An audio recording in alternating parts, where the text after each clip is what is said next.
नमस्कार मंडळी, सर्वांचं माझ्या चॅनलवरती खूप खूप स्वागत आहे. तर मी बघा आज मस्त असं मुरमुऱ्यांचं चिवडा किंवा भडण असं मुलांसाठी रिकाम्या वेळात खाण्यासाठी मस्त असं बनवणार आहे. त्यासाठी बघा इथे मी मुरमुरे घेतलेले आहेत. काही मुरमुऱ्यांना मी हळद लावून गरम केली होती आणि काही पांढरे आहे, असे मिक्स मुरमुरे आहे बघा. त्याला मी भाजून घेतले, ठेवल्यामुळे थोडे मऊ झाले. मी ते छान कुरकुरीत भाजून घेतले. त्यामध्ये बघा टाकण्यासाठी शेंगदाणे, डाळी, मिरची, कढीपत्ता आणि लसूण ठेचून टाकणार आहे बघा. आणि तेल गरम करायला ठेवलं, त्याच्यामध्ये हे आपण सर्व काही तळून घेऊया आणि मग फोडणी देऊया. आणि बऱ्यापैकी शेंगदाणे भरपूर टाकायचे. त्याच्यात मी काही खोबरं वगैरे नाही टाकणार आहे. खोबरं काही मुलं खात नाही. शेंगदाणे किंवा ती जी डाळ डाळ असते, पंढरपुरी डाळ किंवा फुटाण्याची डाळ, ती टाकायची बस आणि फोडणी द्यायची. तर इथे मस्त असे बघा मी शेंगदाणे तळून घेत आहे.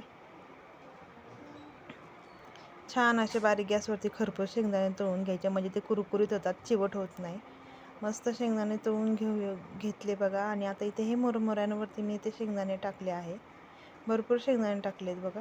कसं होतं भडणमध्ये किंवा जो काही चिवडा बनवतो त्यामध्ये मुलांना शेंगदाणेच खूप आवडतात, त्याच्यामुळे शेंगदाणे भरपूर टाकलेत. आता इथे डाळ देखील मी टाकली आहे बघा. डाळसुद्धा बारीक गॅसवरच चांगली परतून घ्यायची.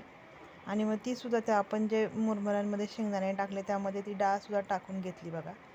दोन्ही म्हणजे आता शेंगदाणेसुद्धा तळून झालेत आणि डाळही तळून झालेली आहे. त्याच तेल उरलेले आहे बघा. त्याच्यातच थोडंसं तेल जे उरलेले आहे त्यामध्येच आपण फोडणी देणार आहे. मी इथे असं भरपूर असं लसूण घेतला आहे, ठेचून घेतलेला आहे बघा. तो खूप काही मी तिखट करणार आहे, तुम्ही तुमच्या आवडीनुसार करा. मी काही तिखट करणार नाही, मुली खाणार आहे. आणि आता ते तेल छान गरम झालेलं आहे, होतंच त्याच्यामध्ये आपण ते तळल्यामुळे. त्यात बघा मी भरपूर असा कढीपत्ता टाकला, थोडे जिरे टाकले, ठेचलेलं लसूण टाकलं आणि मिरच्या देखील टाकल्या. आता ते छान फोडणी जरा परतून घ्यायची, लसूण लाल होईपर्यंत परतायचा, म्हणजे फोडणीला खमंग वास येतो. या स्टेपला तुम्ही कोथिंबीर देखील चिरून टाकू शकता. माझ्याकडून राहून गेली त्याच्यामुळे मी टाकली नाही. मस्त अशी कोथिंबीर सुद्धा ह्यात टाकली ना की ती छान कुरकुरीत होते आणि खराब होत नाही किंवा चिवडा आपला मऊ पडत नाही. आणि त्याचबरोबर इथे मी टाकले बघा थोडंसं कलरचं मिरची पावडर आहे, तिखट नाही आहे. आणि हळद टाकलेली आहे बघा. आता मस्त असा तो मसालासुद्धा छान भाजला आहे मी, म्हणजे मिरचट लागत नाही, त्याच्याकरता ते तेलामध्ये चांगलं भाजून घ्यायचं. आणि त्याच्यामध्ये बघा मी त्या जे मुरमुरे आपण शेंगदाणे डाळ टाकली त्याच्यातच ती फोडणी टाकली. वरतून थोडंसं मीठ टाकलेलं आहे, चवीनुसार मीठ टाका. आणि हे सर्व काही एकत्र मस्त कालवून घ्यायचं.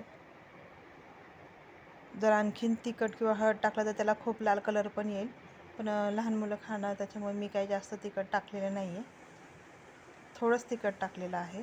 आणि आता ते सगळं छान त्या मुरमुऱ्यांना मी लावून घेतलेलं आहे बघा. यामध्ये तुम्ही म्हणजे जेव्हा तुम्ही भडण खाणार त्यावेळेस त्याच्यावरती तुम्ही फरसाण टाका, शेव टाका, ते सुद्धा खूप छान लागते. आत्ताच नाही टाकलं कारण की फरसाण आणि शेवमधलं ते जर आत्ता टाकलं तर मुरमुरे मऊ पडतात, त्याच्यामुळे मी काही ते आत्ता टाकलेलं नाही आहे. आणि त्याचबरोबर त्याच्यामध्ये बघा थोडेसे चवीसाठी म्हणून मी इथे पिठी साखर टाकलेली आहे. यामध्ये थोडी आमचूर पावडर किंवा चाट मसाला टाकला तरी चालते, पण आता मुलं कसं करतात, खायच्या वेळेस त्याच्यामध्ये थोडासा कांदा टमॅटो वगैरे टाकतात, त्याच वेळेस त्याच्यामध्ये चाट मसाला टाकतात. कुणाला आवडतो कुणाला आवडत नाही, त्याच्यामुळे मी त्याच्यात काही टाकलेला नाही आहे. मस्त असं बघा आता ते मुरमुरे, शेंगदाणे, डाळी सर्व काही एकत्र झालेलं आहे. छान असा कुरकुरीत झालेला आहे बघा. आता मुलांना मी खायला देते, त्यासाठी मी इथे ताटलीत काढलं आहे बघा. तर तुम्हाला कसं वाटलं कमेंटमध्ये नक्की सांगा. आणि व्हिडिओ पूर्ण बघा आणि लाईक करा, कमेंट करा. व्हिडिओ स्किप न करता बघा, खूप छान आहे. आवडला असेल तर नक्की कमेंट करा. धन्यवाद.